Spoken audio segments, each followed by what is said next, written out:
எங்கள் பரலோக பிதாவே, உம்மையும் உம் வார்த்தையும் பெறுவதற்காக திறந்த இருதயத்தோடும் ஆயத்தமாக்கப்பட்ட மனதோடும் நாங்கள் உம்மிடத்தில் வருகிறோம்.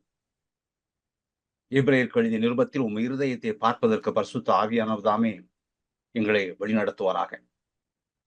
தேவனே, இந்த நிருபத்தில் எங்கள் ஆண்டவராய் இயேசு கிறிஸ்துவின் மேன்மையை, முதன்மையை, போதுமான தன்மையை, புதிய உடன்படிக்கையின் அழகை, உம்முடைய நித்திய திட்டத்தின் ஆழத்தை நாங்கள் பார்க்கிறோம். ஆண்டவராய் இயேசுவை எங்கள் பிரதான ஆசாரியராக, பழுதற்ற பரிபூர்ணமான பலியாக எங்கள் விசுவாசத்தை துவக்கி நிறைவு செய்கிறவராக பார்க்க வேண்டிய விதத்தில் பார்ப்பதற்கு நீ எங்களுக்கு உதவி செய்வீராக. இந்த பாடம் இன்று எங்களுடைய புரிதலை ஆழமாக்கட்டும், எங்கள் விசுவாசத்தை பலப்படுத்தட்டும், உம் அருகில் வர வேண்டும் என்ற ஆவலை இன்னும் ஆழமாக்கட்டும், அதிகமாக்கட்டும். எல்லா தடைகளையும் தடங்கல்களையும் நீர் அகற்றியருள்வீராக. எங்கள் இருதயங்களை எங்கள் தேவனே மிருதுவாக்கும். உம் வார்த்தை ஆவியாயும் ஜீவனாயும் எங்களுக்குள் பாய்வதாக. இந்த ஒரு மணி நேரத்தை நாங்கள் உம்முடைய கரத்தில் ஒப்புக் கொடுக்கின்றோம். எங்களுடைய வாசிப்பில், எங்களுடைய பேசுதலில், எங்களுடைய ஐக்கியத்தில், எங்களுடைய பதில்களில், எங்களுடைய எண்ணங்களில் நீர் மகிமைப்படுவீராக. இயேசுவின் இனி நாமத்தில் பிதாவே, ஆமென்.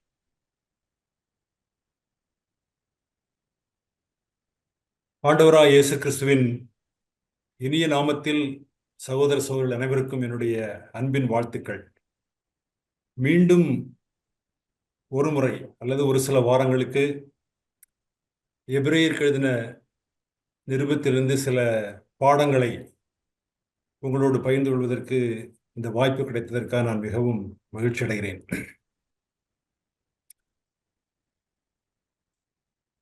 முதல் 4 அதிகாரங்களை நாம் கடந்த 13 செய்திகளிலே பார்த்தோம்.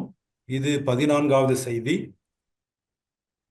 ஏறக்குறைய இந்த கடிதத்தின் நடுப்பகுதிக்கு, மைய பகுதிக்கு நாம் கடந்து செல்கிறோம். அந்த நடுப்பகுதி, மையப்பகுதியின் முன்னுரையை நாம் இன்று பார்க்க போகிறோம். 5ஆம் அதிகாரம் முதல் 10 வசனங்கள். இந்த மைய பகுதியின் முன்னுரையை நாம் சுருக்கமாக பிரதான ஆசாரியராக குமாரனின் நியமனம் என்று விவரிக்கலாம்.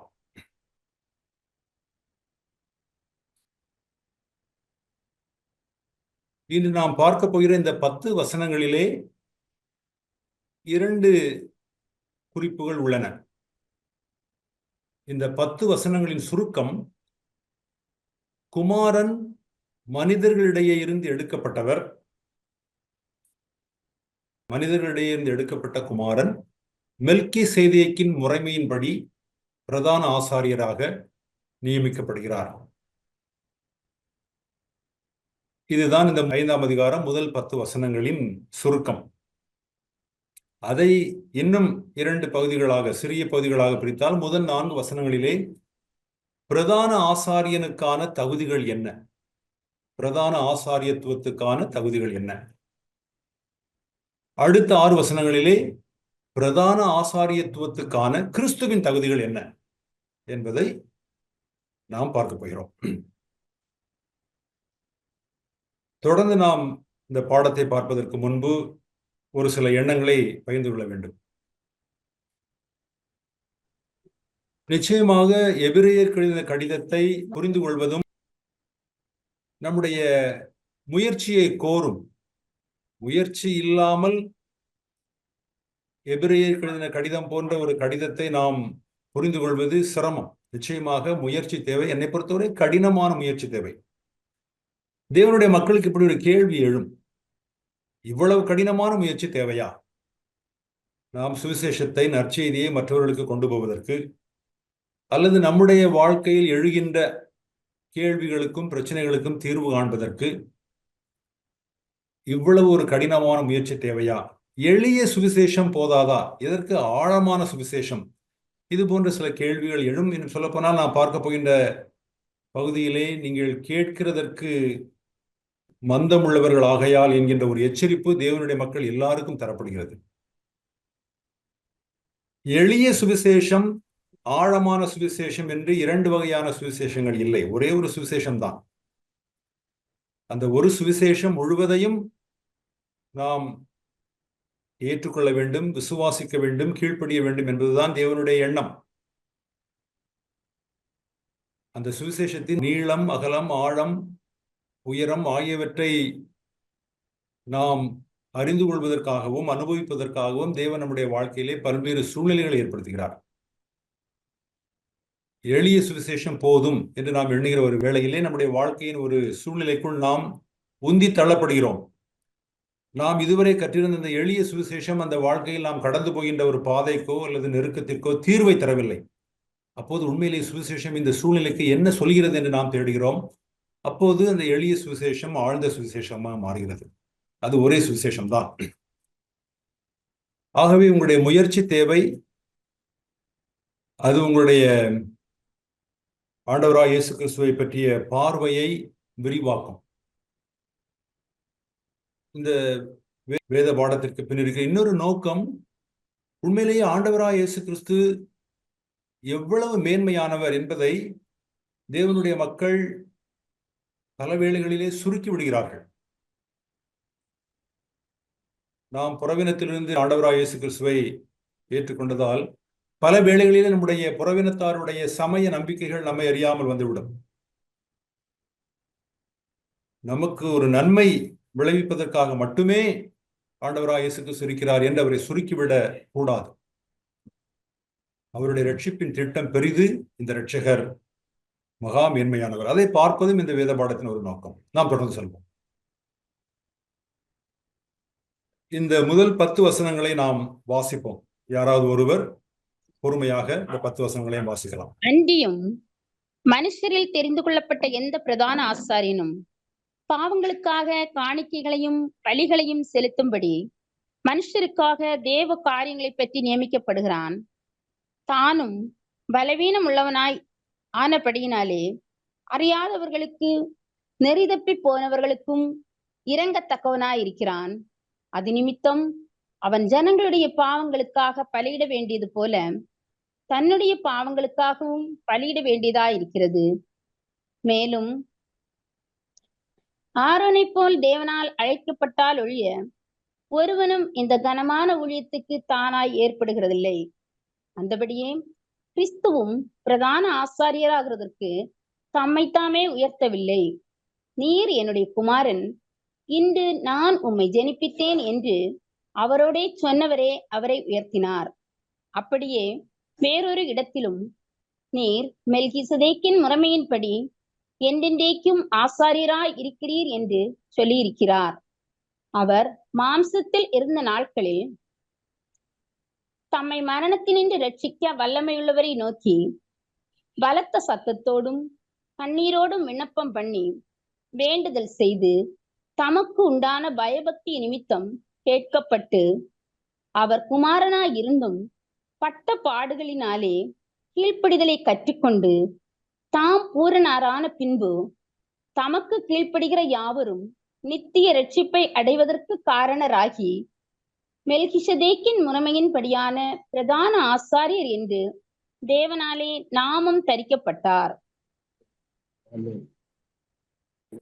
இந்த 5ஆம் அதிகாரம் 10 வசனங்களின் சூழமைவு, கான்டெக்ஸ்ட், அதற்கு முன்னும் பின்னும் என்ன இருக்கின்றன என்பதை நாம் சுருக்கமாய் பார்த்து பின்பு தொடரும்.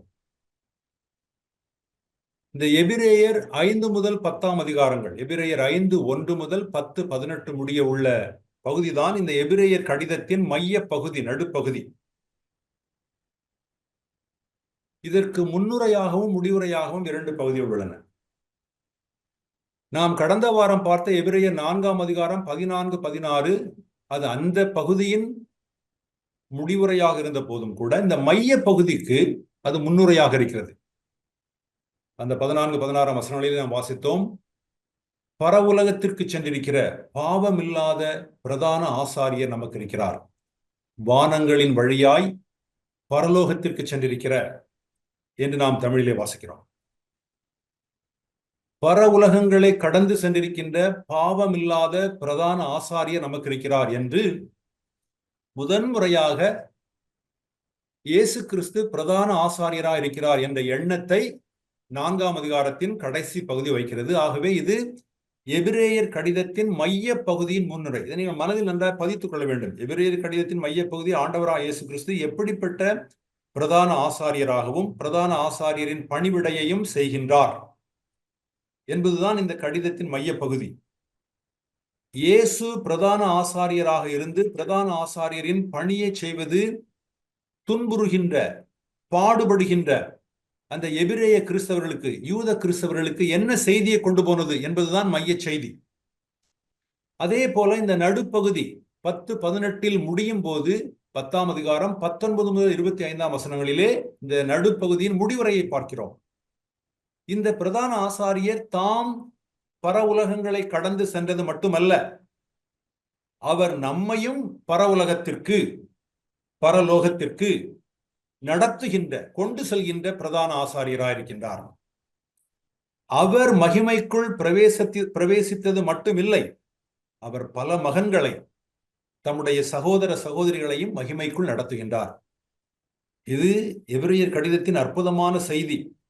ஒரு மனிதனாக அவர் மகிமைக்குள் பிரவேசித்திருக்கிறார் என்பது அல்ல செய்தி, அது பாதி செய்தி. மீதி செய்தி அவருடைய மானிடத்தில் பல சகோதர சகோதரிகளை, பல மகன்களை தாம் எந்த மகிமைக்குள் பிரவேசித்திருக்கிறாரோ அதே மகிமைக்குள் அவர்களையும் கொண்டு செல்வது தேவனுடைய நோக்கம். இது நற்செய்தி. இது நம்மை மகிழ்ச்சியாக்குகின்ற, பரவசப்படுத்துகின்ற நற்செய்தி. ஆகவே இந்த முன்னுரைக்கும் முடிவுரைக்கும் நடுவில் இருக்கின்ற நடுவுரை எபிரேயர் 5:1 முதல் 10-18. இங்கே ஆண்டவராகிய இயேசு கிறிஸ்துவின் அவர் எப்படிப்பட்ட பிரதான ஆசாரியர், எப்படிப்பட்ட பிரதான ஆசாரியர் பணி செய்கிறார், பூமிக்குரிய பலிகளோடு அவைகளை எப்படி ஒப்பிடுவது என்பதை பார்க்கின்றோம். இந்த நடுப்பகுதியிலே இரண்டாய் பிரிக்கலாம். எபிரேயர் 5:1 முதல் 7:28 வரை குமாரன் பிரதான ஆசாரியராக நியமிக்கப்பட்டிருக்கிறார் என்றும், 8:3 முதல் 10-18 வரை பரவுலகத்தில் அவருடைய மேன்மையான பலியை பற்றியும் எழுதப்பட்டிருக்கிறது. இது நாம் பார்க்கின்ற இந்த 5ஆம் அதிகாரம் 10 வசனங்களின் சூழமைவு, கான்டெக்ஸ்ட். முன்னும் பின்னும் என்ன இருக்கிறது என்பதை தேவனுடைய மக்களாகிய நாம் எப்போதுமே வேதத்தை வாசிக்கும் போது கருத்தில் கொள்ள வேண்டும். அது ஒன்றும் கடினமானதல்ல. உங்களில் பலருக்கு அது தெரியும். தெரிந்த போதும் கூட நான் அதை அடிக்கோடிட்டு காண்பிக்க விரும்புகின்றேன். பல வேளைகளில் நாம் தேவனுடைய வார்த்தையையும் தேவனையும் நற்செய்தியையும் தவறாக புரிந்து கொள்வதற்கு ஒரு காரணம், ஒரு வசனத்தை அதனுடைய சூழமைவு கான்டெக்ஸ்டை பற்றி எந்த கவலையும் இல்லாமல் நம்முடைய வசதிக்கேற்பதை உருவி எடுத்து நம்முடைய சூழ்நிலைக்கு பயன்படுத்துவது. இந்த தவறுக்கு நாம் கவனமாக இருக்க வேண்டும், எச்சரிக்கையாக இருக்க வேண்டும். இந்த நடுப்பகுதியை 3 பகுதிகளாக பிரிக்கலாம். அது எபிரேயர் 5:1 முதல் 10 எப்படி குமாரன் மனிதர்களிடையே இருந்து எடுக்கப்பட்டு, நாம் இப்படி சொல்லும் போது அவர் மனிதர்களிடையே இருந்து எடுக்கப்பட்டார் என்றால் அவர் ஒரு மனிதன், அவர் மானிடத்தில் பங்குற்றவர், மானிடத்தோடு ஒன்றித்தவர். அதை வலியுறுத்துவதற்காக அவர் ஒரு மனிதன், அவர் மனிதர்களிடையே இருந்து எடுக்கப்பட்டு பிரதான ஆசாரியராக நியமிக்கப்படுகிறார். ஆனால் எபிரேயர் கடிதத்தின் இன்னொரு முக்கியமான வாதம், இயேசு பிரதான ஆசாரியராக நியமிக்கப்பட்டு பணி செய்கின்றார் என்பது மட்டுமல்ல, இவருடைய பிரதான ஆசாரியத்துவம் பழைய உடன்படிக்கையின் பிரதான ஆசாரியத்துவத்திலிருந்து மாறுபட்டது. அது ஆரோனின் முறைமையின்படியான பிரதான ஆசாரியத்துவம். நம்முடைய கர்த்தராகிய இயேசு கிறிஸ்துவினுடையதோ மெல்கிசேதேக்கின் முறைமையின்படியான பிரதான ஆசாரியத்துவம். இதை கேட்கும் போது ஒன்று நாம் பெருசாக பரவசம் அடைந்து விடுவதில்லை. 10ஆம் வசனத்தில் இவர் மெல்கிசேதேக்கின் முறைமையின்படி பிரதான ஆசாரியராக நியமிக்கப்பட்டிருக்கிறார் என்று சொல்லும் போது அது வாசகர்களுக்கு ஒரு விதமான எதிர்பார்ப்பை உண்டு பண்ணுகிறது. யார் இந்த மெல்கிசேதேக் என்று தொடர்ந்து வருவோம். இந்த 10ஆம் வசனத்தை தொடர்ந்து 5:11 முதல் 6:20 வரை மீண்டும் ஒரு மதியுரை, எக்ஸார்டேஷன் வருகின்றது. நாம் ஏற்கனவே பார்த்தது போல எபிரேயர் கடிதத்தில் விளக்க உரையும் மதியுரையும் மாறி மாறி வருகிறது. எபிரேயர் கடிதத்தின் ஆசிரியர் ஒரு கைதேர்ந்த எழுத்தாளர். எப்படி ஒரு ஆடியன்ஸை, ஒரு வாசகர் கூட்டத்தை எப்படி தன் வயப்படுத்தி வைத்துக் கொள்வது என்பது அவருக்கு தெரிகிறது. தேவனுடைய வார்த்தைக்கு ஒரு விளக்க உரை தருகிறார். பிறகு அவர்களுக்கு ஒரு மதியுரை அல்லது அறிவுறுத்தல் தருகிறார். 5:11 முதல் 6:12 ஒரு நீண்ட மதியுரை, எக்ஸார்டேஷன். அதில் அவர் மிக முக்கியமாக தேவனுடைய மக்களை எச்சரிப்பது ஆவிக்குரிய முதிர்ச்சியின்மை அதற்கு ஒரு விளைவு உண்டு, அது நாசம்.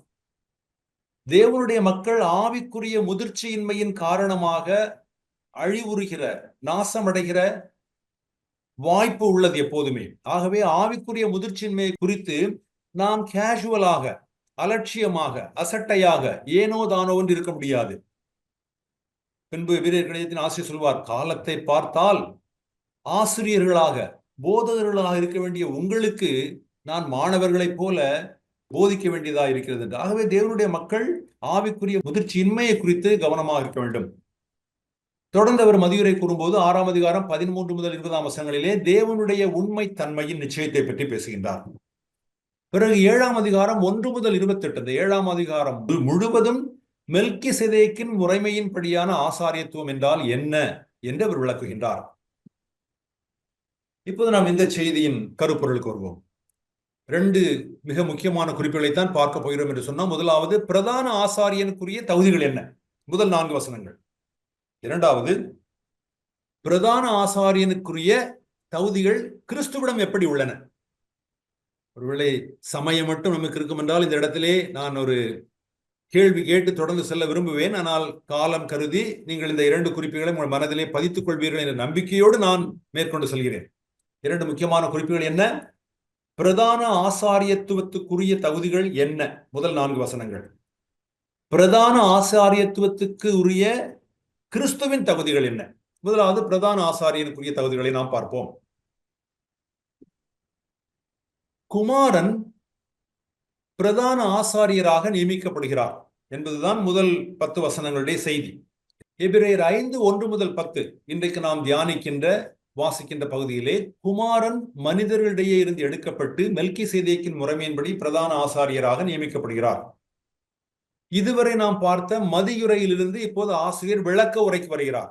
இதற்கு முன்பு கடந்த 2 வாரங்களில் அல்லது 3 வாரங்களில் நாம் பார்த்தது எக்ஸார்டேஷன், மதியுரை. அவர்களை எச்சரிக்கின்றார், அவர்களை ஊக்குவிக்கின்றார், அவர்களை ஆற்றுகின்றார், அவர்களை தேற்றுகின்றார். விளக்க உரை, குமாரன் பிரதான ஆசாரியராக நியமிக்கப்பட்டிருக்கிறார்.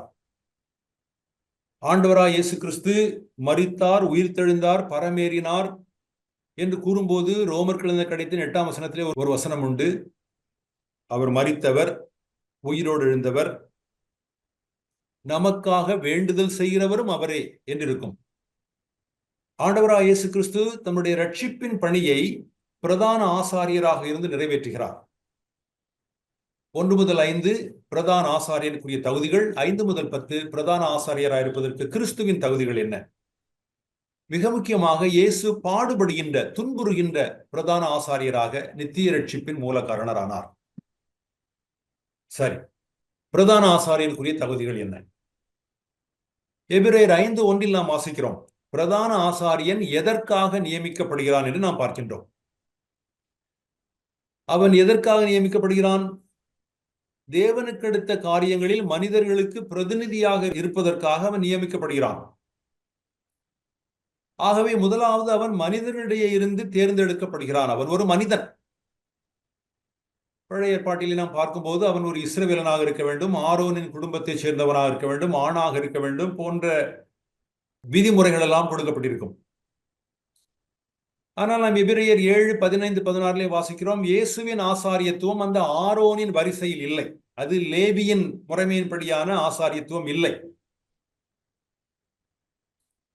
ஆகவே முதலாவது அவனுடைய தகுதி, அவன் மனிதனாக இருக்க வேண்டும். பழைய ஏற்பாட்டில் தான் இஸ்ரவேலன், ஆரோனின் குடும்பம், ஆண் போன்ற விதிமுறைகள் இருந்தன. ஆனால் இந்த புதிய உடன்படிக்கையின் ஆசாரியத்துவத்தை பற்றி, ஆண்டவராய் இயேசுவின் ஆசாரியத்துவத்தை பற்றி பேசும்போது அவர் லேவியின் வம்சத்தில், லேவியின் கோத்திரத்தில் வந்தவர் இல்லை, ஆரோனின் முறைமையின்படியான ஆசாரியர் இல்லை. ஆகையால் அவன் மனிதனாக இருக்க வேண்டும், மனிதர்களிடமிருந்து அவன் எடுக்கப்பட வேண்டும் என்ற தகுதிதான் இருக்கிறதே தவிர பழைய உடன்படிக்கையின் மற்ற தகுதிகளை பற்றி இந்த எபிரேயர் கடிதத்தின் ஆசிரியர் குறிப்பிடவில்லை. எதற்காக நியமிக்கப்படுகிறார்? மனிதர்களுக்கு பிரதிநிதியாக நியமிக்கப்படுகிறான். அவன் மனிதனாக இருந்தால் மட்டும் போதாது, தேவன் அவனை நியமிக்க வேண்டும். தேவனுக்கு அடுத்த காரியங்களில் மனிதர்களின் பிரதிநிதியாக இருப்பதற்காக தேவன் அவனை நியமிக்கிறார். இந்த ஆசாரியன் காணிக்கைகளும் பலிகளும் செலுத்துகிறான் என்று நாம் முதல் வசனத்திலே வாசிக்கிறோம். காணிக்கைகளும் பலிகளும் என்பது மிக எளிமையாக சொன்னால் அவன் பலிகள் செலுத்துகின்றான். சிறப்பாக, குறிப்பாக மனிதனுடைய பாவங்களுக்கான சுத்திகரிப்புக்காக பிரதான ஆசாரியன் பலிகள் செலுத்துகின்றான். ஒரு விதத்திலே இந்த 5ஆம் அதிகாரம் முதல் 10 வசனங்களிலே ஆண்டவராய் இயேசு கிறிஸ்து பிரதான ஆசாரியராக தேவனால் நியமிக்கப்படுகிறார் என்று சொல்லி, ஆகவே பிரதான ஆசாரியனையும் கிறிஸ்துவையும் ஒப்பிட்டு சொல்லப்பட்டிருக்கிறது. ஒரு விதத்தில் அவர் பிரதான ஆசாரியனோடு அந்த பழைய ஏற்பாட்டின் பிரதான ஆசாரியனோடு ஒப்பிடத்தக்கவர். இன்னொரு விதத்திலே அவர் மிகவும் சிறப்பானவர், மேம்பட்டவர். இந்த பிரதான ஆசாரியன் யாருக்கு பிரதிநிதியாக இருக்கிறானோ அவர்களோடு அவன் பரிதபிக்க முடிய வேண்டும். இந்த பரிதபிப்பு என்கின்ற சொல்லை நாம் வருகின்ற இந்த செய்தியிலே நாம் பார்ப்போம்.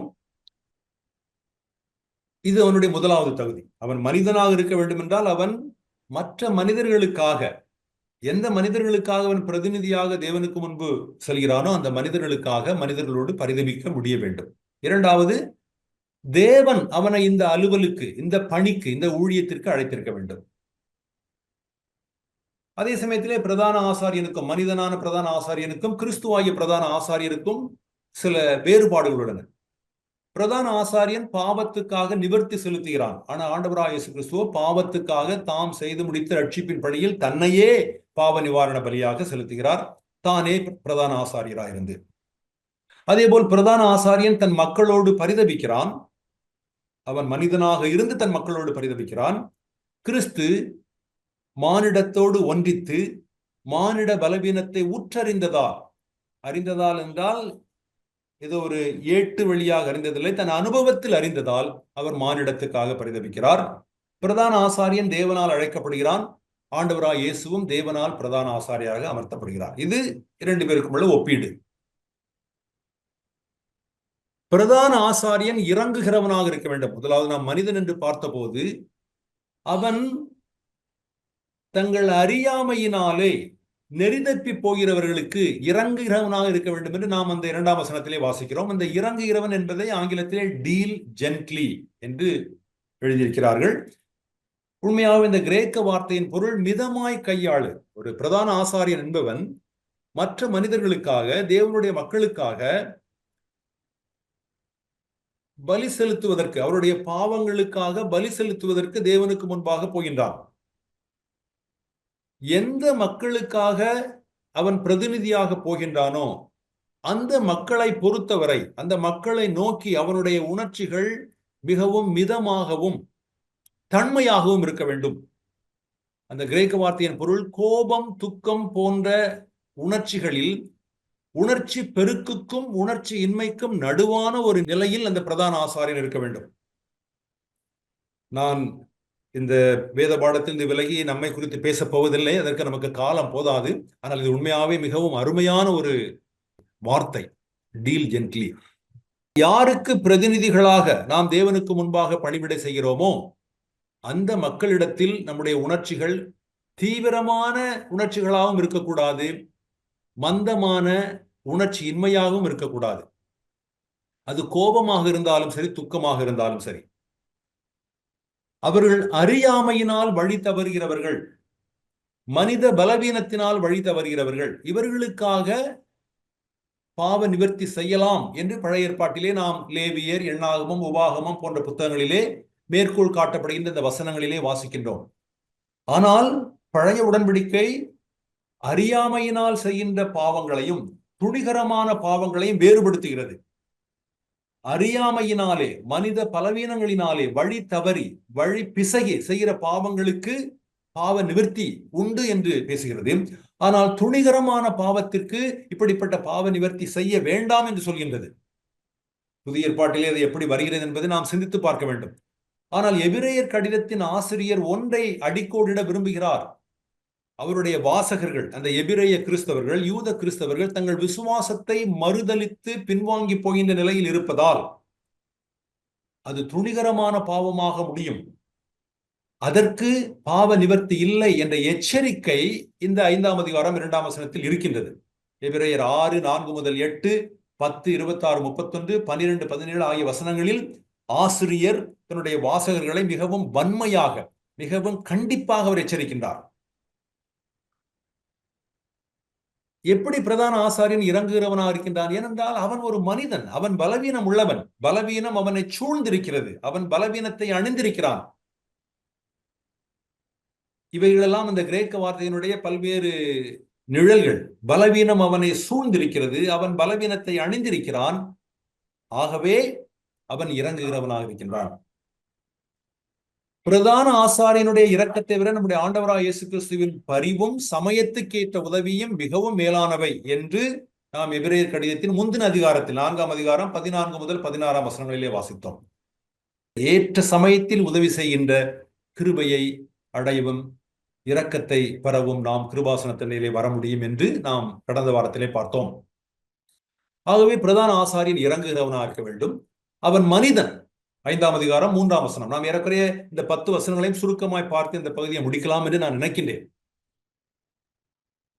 லேவியராகமம் 21ஆம் அதிகாரம், ஒருவன் பிரதான ஆசாரியனா இருக்க வேண்டும் என்றால் அவனுக்கு விதிக்கின்ற கட்டுப்பாடுகள் மிகவும் கண்டிப்பானவைகள். மற்ற ஆசாரியர்களுக்கு விதிக்கப்படுகின்ற கட்டுப்பாடுகளை விட இவனுக்கு விதிக்கப்படுகின்ற கட்டுப்பாடுகள் கண்டிப்பானவைகள். நீங்கள் லேவியராகமம் 21ஆம் அதிகாரத்தை பிறகு வாசித்து பாருங்கள். இப்படி கண்டிப்பான கட்டுப்பாடுகள் இருந்த போதும் கூட அவனுக்கும் பாவம், பலவீனம், பிசகுதல் உண்டு. ஆகவே அவன் தன்னுடைய மக்களுடைய பாவங்களுக்காக பலி செலுத்துவது போல தன் பாவங்களுக்காகவும் முதலாவது அவன் பலி செலுத்த வேண்டும்.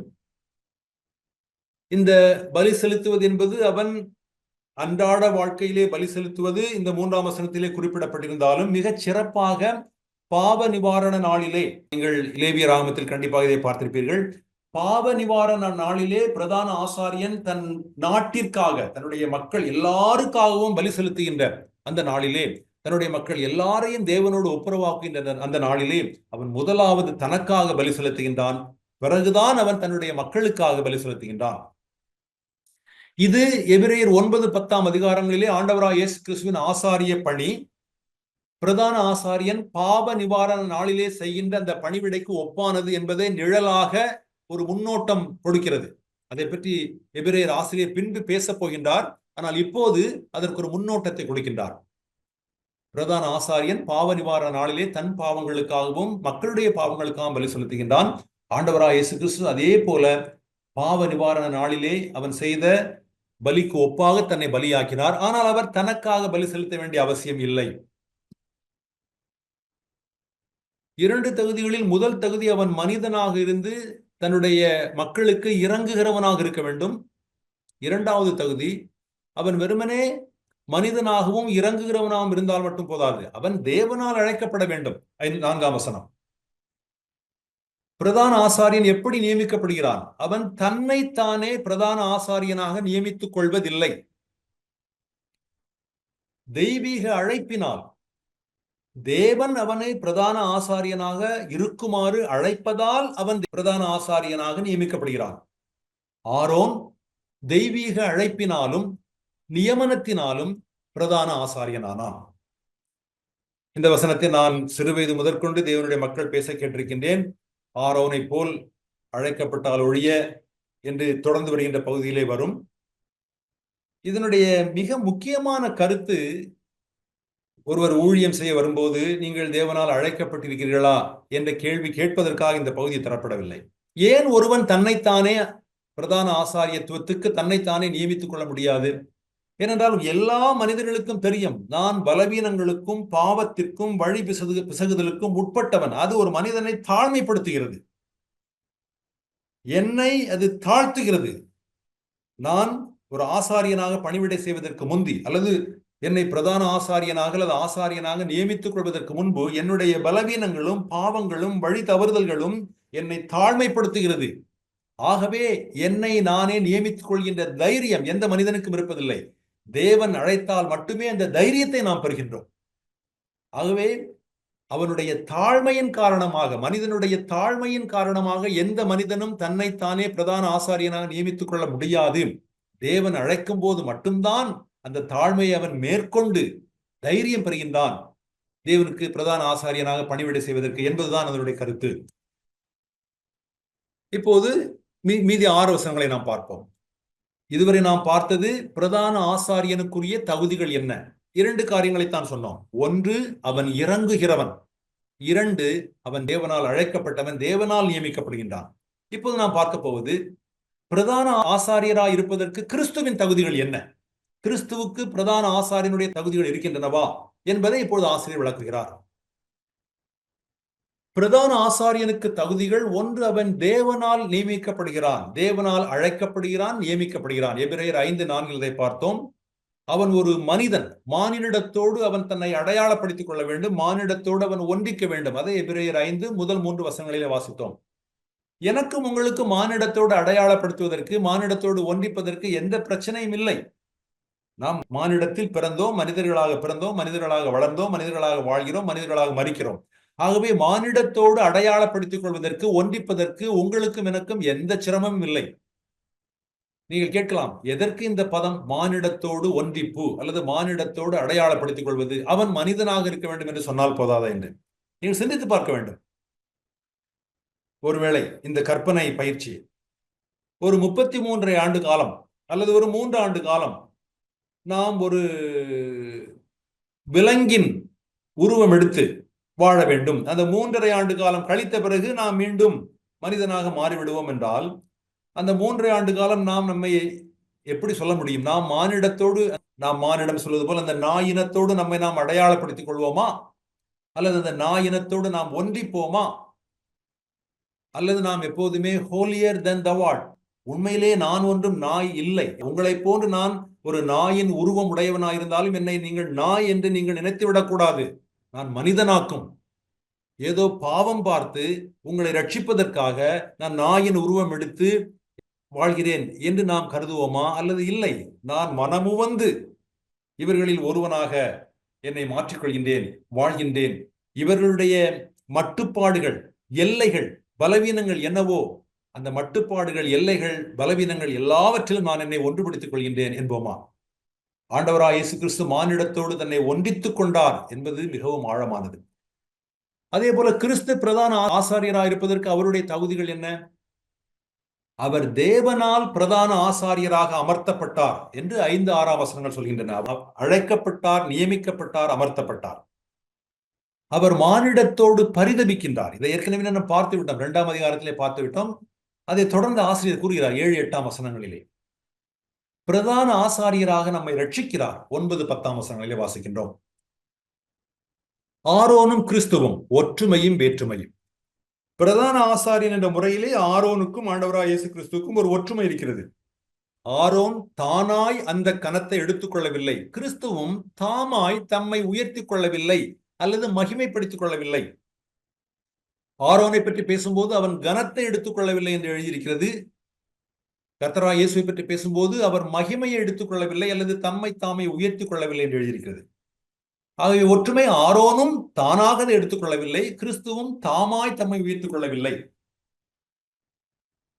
இதை பற்றி நாம் கடந்த வாரங்களிலே பேசியிருக்கும் போது இப்படி சொல்லியிருக்கிறோம். அவர் உயிர்த்தெழுந்தார் என்பதும் தேவன் அவரை உயிரோடு எழுப்பினார்.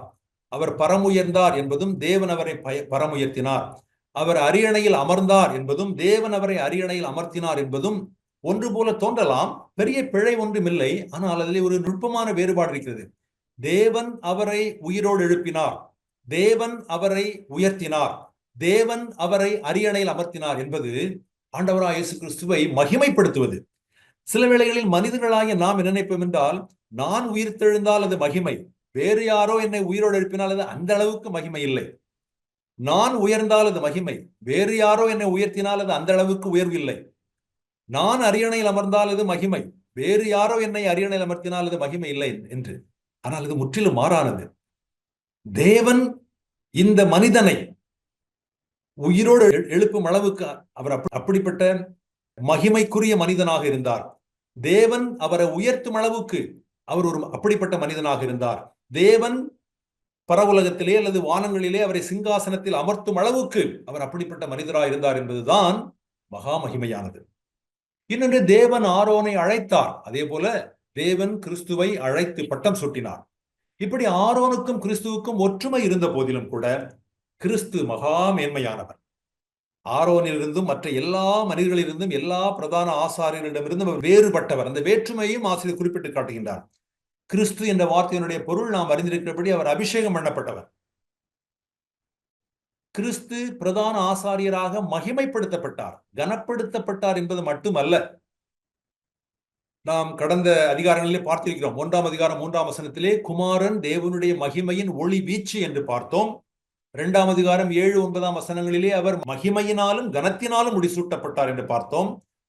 2ஆம் அதிகாரம் 10ஆம் வசனத்திலே அவர் மட்டுமல்ல, அவர் பல மகன்களையும் மகள்களையும் மகிமைக்குள் நடத்துகிறார் என்று பார்த்தோம். ஆக ஒரு பக்கம் அவர் ஆரோனோடு ஒப்பிடத்தக்கவர்.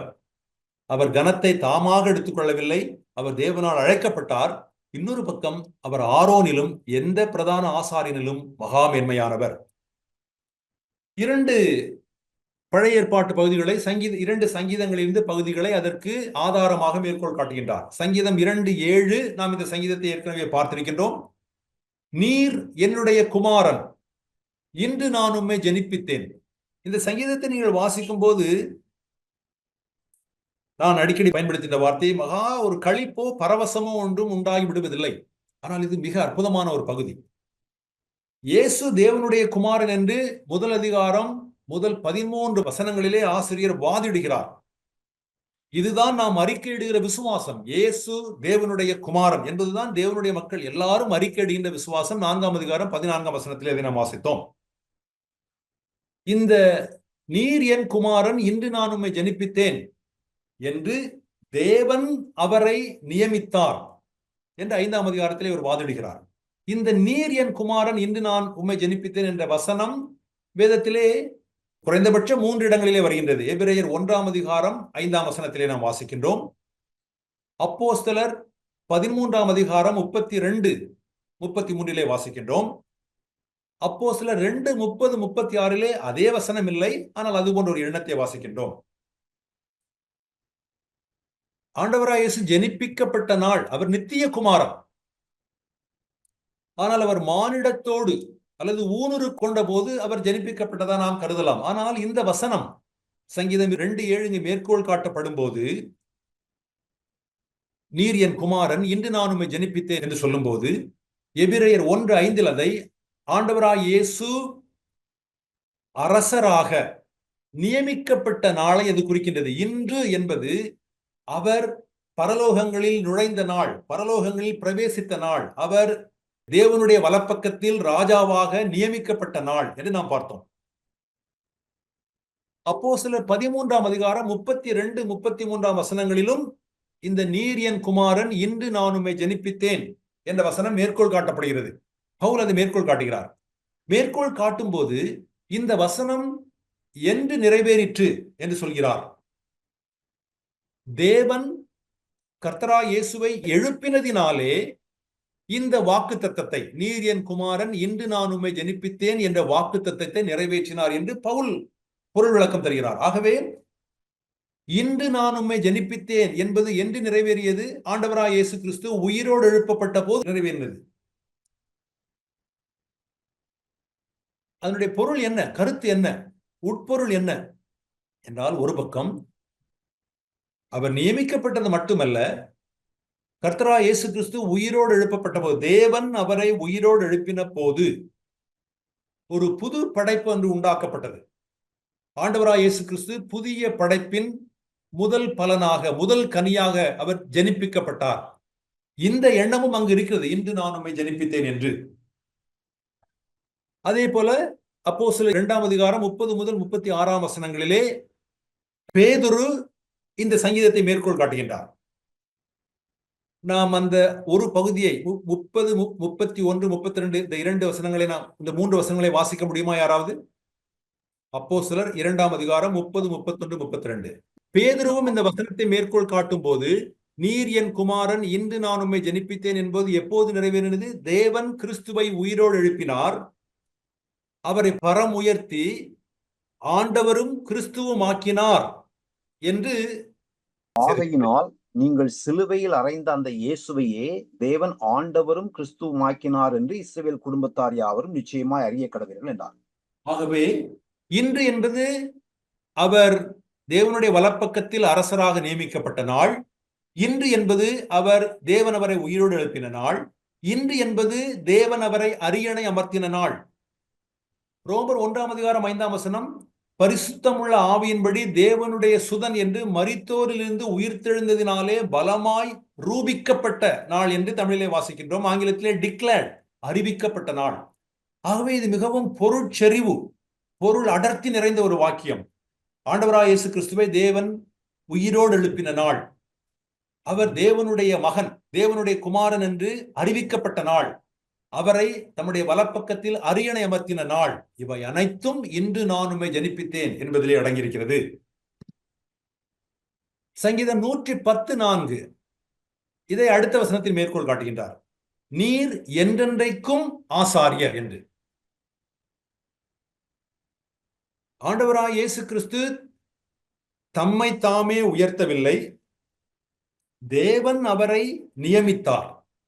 தேவன் அவரை அழைத்தார். தேவன் அவரிடத்தில் சொல்கிறார். ஆசிரியர் சொல்கிறார். இன்னொரு இடத்தில் ஒருவன் சொல்கிறான், நீர் மெல்கிசேதேக்கின் முறைமையின்படி என்றென்றைக்கும் ஆசாரியராய் இருக்கிறீர் என்று. ஆகவே தேவன் சொல்கிறார். ஆகையால் இயேசு தம்மை தாமே உயர்த்தவில்லை, மகிமைப்படுத்தவில்லை.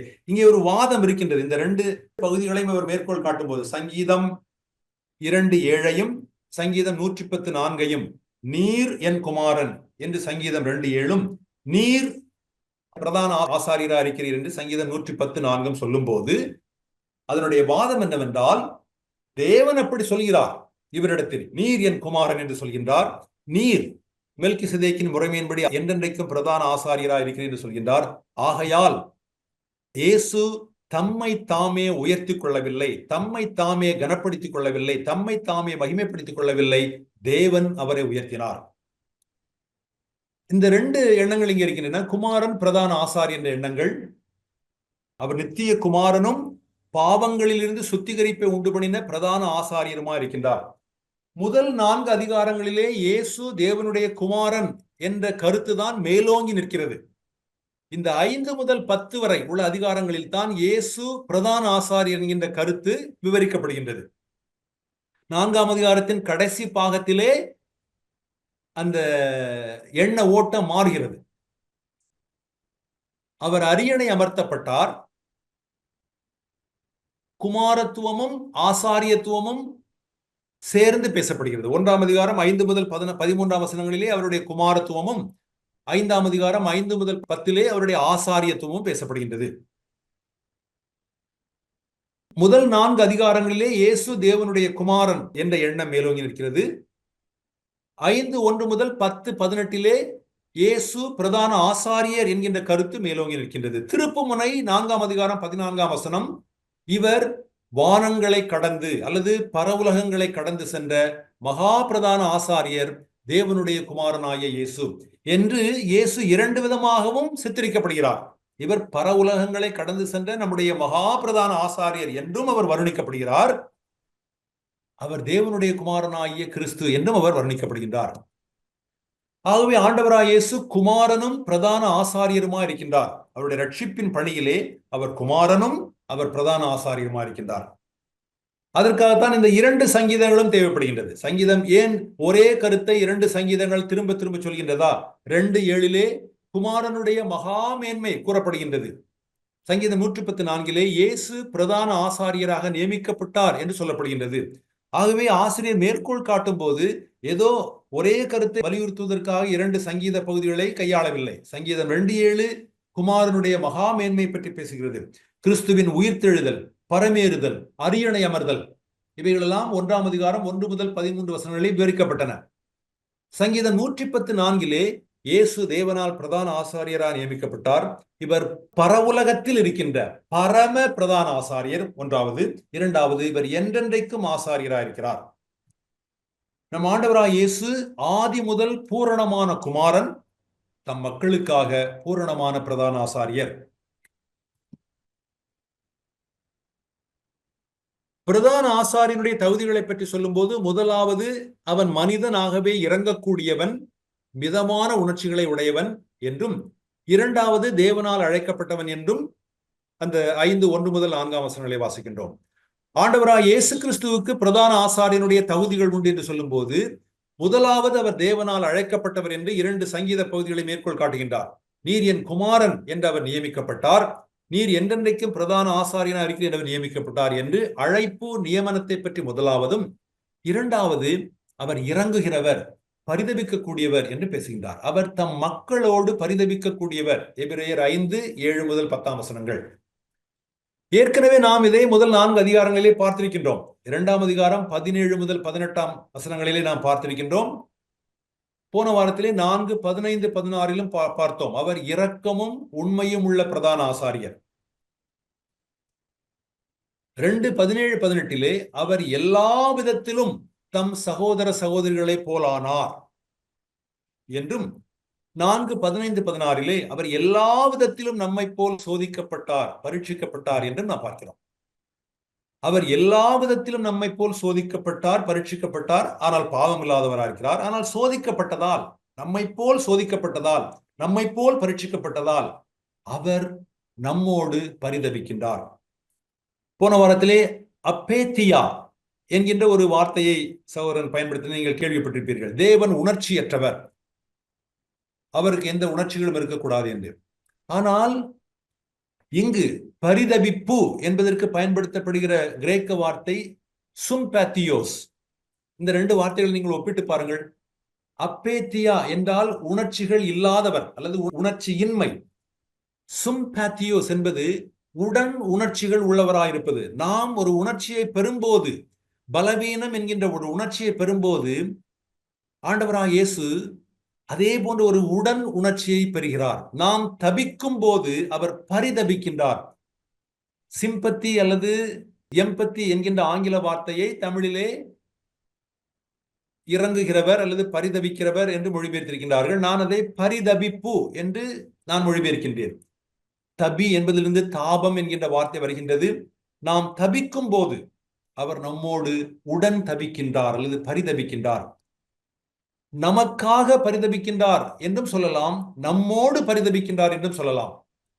அவர் நமக்காக பரிதபிக்கின்றார் என்பது அவர் நமக்கு வெளியே இருந்துதான் நமக்காக பரிதபிக்கின்றார் என்பது போல் ஆகும். நம்மோடு பரிதபிக்கின்றார் என்று சொல்லும்போது அவர் நம்மோடு சேர்ந்து, இணைந்து, ஒன்றித்து நம்மோடு பரிதபிக்கின்றார் என்று பொருள்படும். ஆகவே நமக்காக பரிதபிக்கிறார் என்பதை விட இந்த 4ஆம் அதிகாரம் 15, 16, எபிரேயர் 5, 7, 10 ஆகிய வசனங்களின் பொருள் நம்மோடு சேர்ந்து, இணைந்து, ஒன்றித்து அவர் பரிதபிக்கின்றார் என்பதுதான் நேர்த்தியாக இருக்கும் என்று நான் நினைக்கின்றேன். அதே போல 8, 9 வசனங்களிலே அவர் கற்றார், அவர் ரட்சிப்பின் மூலகாரணர் ஆனார் ஆகிய 2 வாக்கியங்கள் பேசப்படுகின்றன.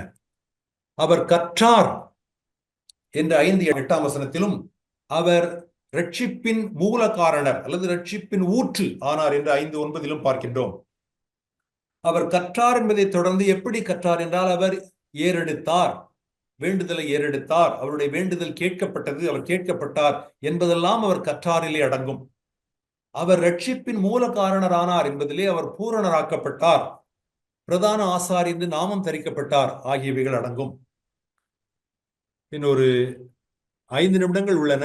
நாம் இந்த செய்தியை முடிக்க முடியாது, ஆனால் பரவாயில்லை. இந்த வேண்டுதல் விண்ணப்பங்களை மட்டும் நாம் வாசித்து முடித்து விடலாம். எபிரேயர் 5:7 அவர் மாம்சத்தில் இருந்த நாட்களில் என்று எழுதியிருக்கிறது. அவர் மாம்சத்தில் இருந்த நாட்களில் பலத்த சத்தத்தோடும் கண்ணீரோடும் வேண்டுதல்களும் விண்ணப்பங்களும் ஏறெடுத்தார் என்று.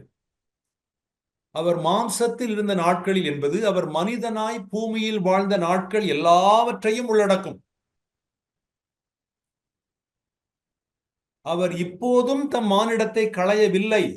ஆண்டவராய் இயேசு கிறிஸ்து இப்போதும் அவர் மனித குமாரனாய் தேவனுடைய வலப்பக்கத்தில் சிங்காசனத்தில் அமர்ந்திருக்கின்றார். அவர் மாம்சத்தில் இருந்த நாட்களில் என்பதை எப்படி பொருள் எடுக்கக்கூடாது என்றால், முன்பு அவர் மாம்சத்தில் இருந்தார், இப்போது அவர் மாம்சத்தில் இல்லை என்று நாம் பொருள் எடுக்கக்கூடாது. அவர் மாம்சத்தில் இருந்த நாட்களில் என்றால் அவர் பூமியில் வாழ்ந்த நாட்கள் எல்லாம் என்று அது குறிக்கின்றது. பூமியில் வாழ்ந்த நாட்கள் எல்லாம் அவர் என்ன செய்தார்?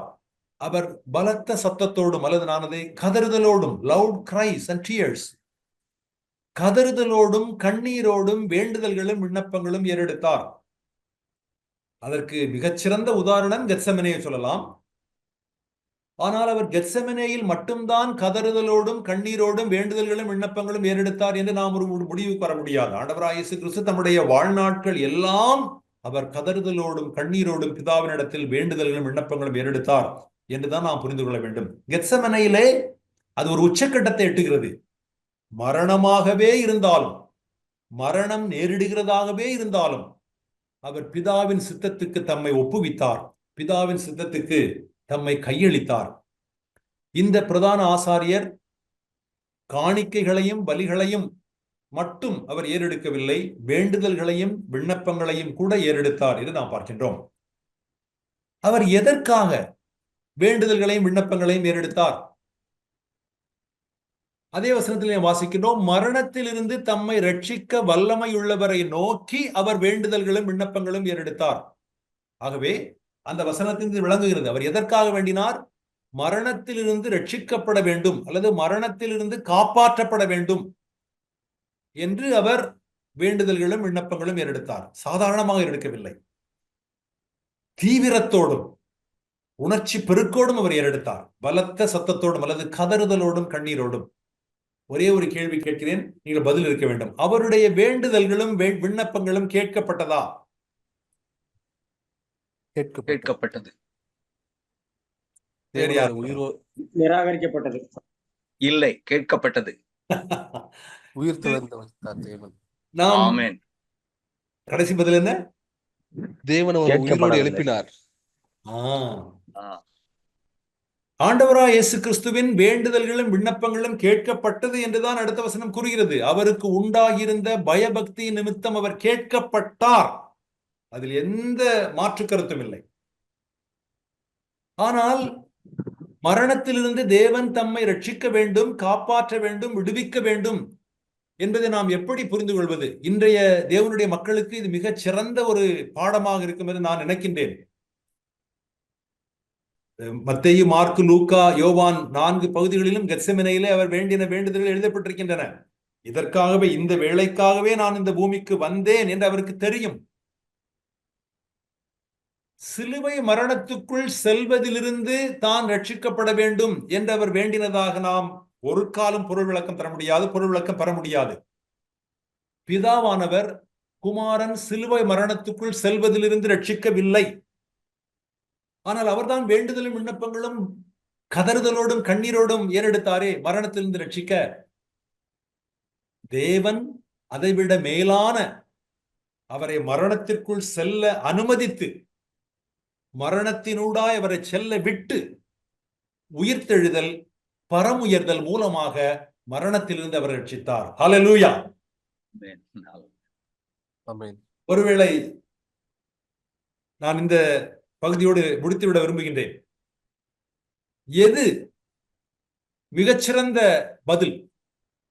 அவருடைய வேண்டுதலுக்கும் விண்ணப்பங்களுக்கும் தேவன் நேர்த்தியான மிக அற்புதமான பதில் இருந்தார் என்பதை எதை சொல்வோம்?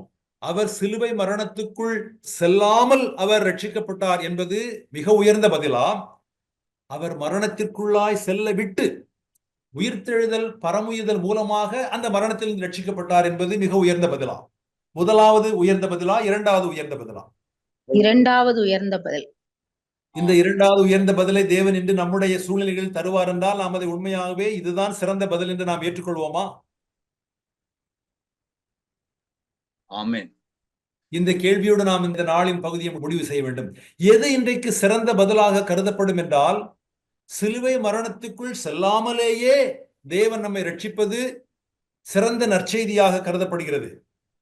இல்லை, நான் இதற்கு அர்த்தம் எப்போதுமே தேவன் அப்படிப்பட்ட கடும் சூழ்நிலைக்குள் நம்மை போக அனுமதித்தான் ஆவார் என்று நான் சொல்லவில்லை. அவர் எந்த கட்டத்திலும் நம்மை ரட்சிக்கலாம். சிலுவை மரணத்திற்கு முன்பும் அவர் நம்மை ரட்சிக்கலாம், சிலுவை மரணத்தினூடாய் சென்றும் உயிர்த்தெழுதல் பரமுயர்தல் மூலமாய் உடனடியாக 3 நாட்களில் நம்மை ரட்சிக்கலாம். ஆனால் எபிரேயர் 11 வாசிக்கின்றோம், சிலர் சிறப்பான உயிர்த்தெழுதலை அடையும்படி மரணத்திற்கு தங்களை ஒப்புக் கொடுத்தார்கள். உடனடி உயிர்த்தெழுதலே இல்லாவிட்டாலும் அவர் ரட்சிப்பார் என்ற நம்பிக்கையோடு விசுவாசத்தில் வாக்குறுதிகளை ஆற தழுவி தங்கள் வாழ்க்கையை முடித்தவர்களும் உண்டு. 2 கொரிந்தியர் 12ஆம் அதிகாரத்துக்கு நாம் வரும்போது எனக்கு கொடுக்கப்பட்டிருக்கிற முள்ளை குறித்து அதை நீங்கும்படி கர்த்தரிடத்தில் 3 தரம் ஜெபித்தேன், வேண்டுதல் செய்தேன். அவர், என் கிருபை உனக்கு போதும், பலவீனத்திலே என் பலன் பூரணமாய் விளங்கும் என்று பதிலளித்தார். என்று பதிலளித்தவுடன் பவுல் சொல்கிறார், நான் ஹல்லேலூயா என்று ஆனந்த கொண்டாட்டத்தோடு நான் விடைபெற்றுக் கொண்டேன், நான் என்னுடைய ஜெபத்தை முடித்துக் கொண்டேன் என்று. ஆனால் நான் தேவனிடத்தில் போய், ஆண்டவரே, என்னுடைய முள் நீங்கும்படி நான் ஜெபிக்கின்றேன் என்று நான் வேண்டுதலும் விண்ணப்பமும் கதறுதலோடும் கண்ணீரோடும் செய்து, தேவன் பதிலாக என் கிருபை உனக்கு போதும் என்று என்னை கிருபாசனத்திலிருந்து அனுப்பி வைத்தார் என்று வைத்துக் கொள்வோம். நான் குதூகலத்தோடும் கொண்டாட்டத்தோடும் கிருபாசனத்திலிருந்து வெளியே வருவேனா, அல்லது துக்கத்தோடும் துயரத்தோடும் நான் கேட்டது ஒன்று, அவர் கொடுத்தது நான் கேட்டதற்கும் எதிர்பார்த்ததற்கும் ஈடாகவில்லை என்று வெளியே வருவேனா? எது நற்செய்தி? உன் பலவீனத்தை எல்லாம் நீக்கிவிட்டேன் என்பது நற்செய்தியா, அல்லது பலவீனத்திலும் என் பலன் பூரணமாய் விளங்கும் என்பது நற்செய்தியா என்பது தேவனுடைய மக்கள் சிந்திக்க வேண்டிய ஒன்று. அவருக்கு உண்டாயிருந்த பயபக்தி நிமித்தம் அவர் கேட்கப்பட்டார். அது மரண பயம் இல்லை. மரண பயம் என்பது மற்ற மானிடர்களுக்கு, ஆண்டவராய் இயேசு கிறிஸ்துவில்லை. பயபக்தி என்பது அவர் தேவனுடைய சித்தத்துக்கு பணிந்து அடங்கினார், அதுதான் பயபக்தி. தேவனுடைய சித்தத்திற்கு கீழ்ப்படிந்தார். அது மரணமே நேரிடுகிறதா இருந்தாலும். நம் பிரதான ஆசாரியர் நமக்கு இல்லாத ஓர் அற்புத வழியில் தம் துன்ப பாத்திரத்திலிருந்து தப்பிக்கவில்லை. மனிதர்களாகிய நாம் தப்பிக்க முடியாது.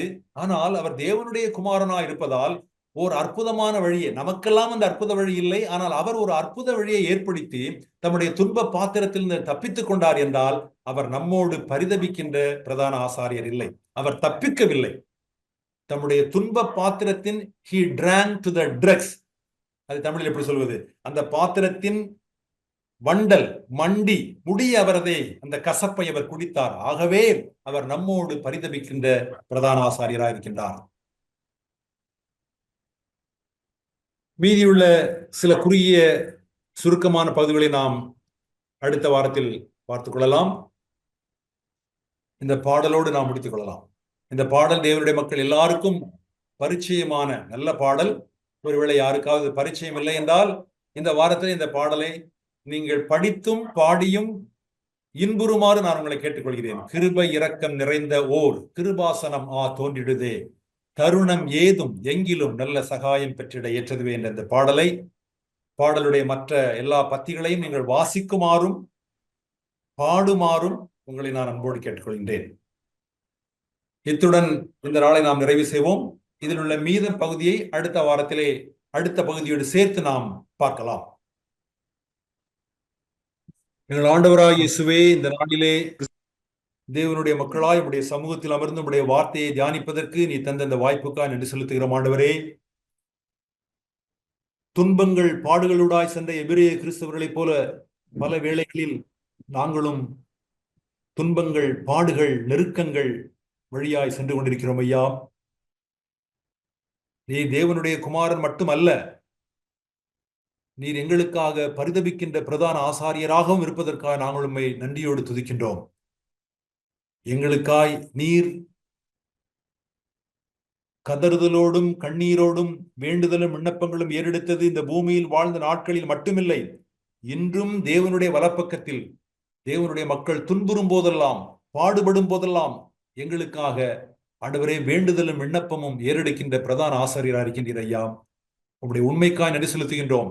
உம்முடைய பரிதவிப்புக்காக நன்றி செலுத்துகின்றோம். உம்முடைய இரக்கத்திற்காக நன்றி செலுத்துகின்றோம். உம்முடைய கிருபைக்காக நன்றி செலுத்துகின்றோம். கலந்து கொண்ட தேவனுடைய மக்களுக்கு எங்கள் வானங்களின் வழியாய் பரவுலகத்திற்கு சென்ற தேவனுடைய குமாரனாகிய இயேசுவும் எங்கள் பிரதான ஆசாரியமா இருக்கிற உம்முடைய ஊழியம் உண்மையுள்ள ஊழியமா இருப்பதாக, நிஜமான ஊழியமா இருப்பதாக, அனுபவித்து இன்புறுகின்ற ஊழியமா இருப்பதாக, எங்கள் பலவீனங்களிலும் எங்கள் பாடுகளிலும் எங்களை ஆற்றுகின்ற தேற்றுகின்ற திடப்படுத்துகின்ற தொடர்ந்து பயணிப்பதற்கு ஆண்டவரே வல்லமை தருகின்ற ஊழியமா எங்களுக்கு இருப்பதாக.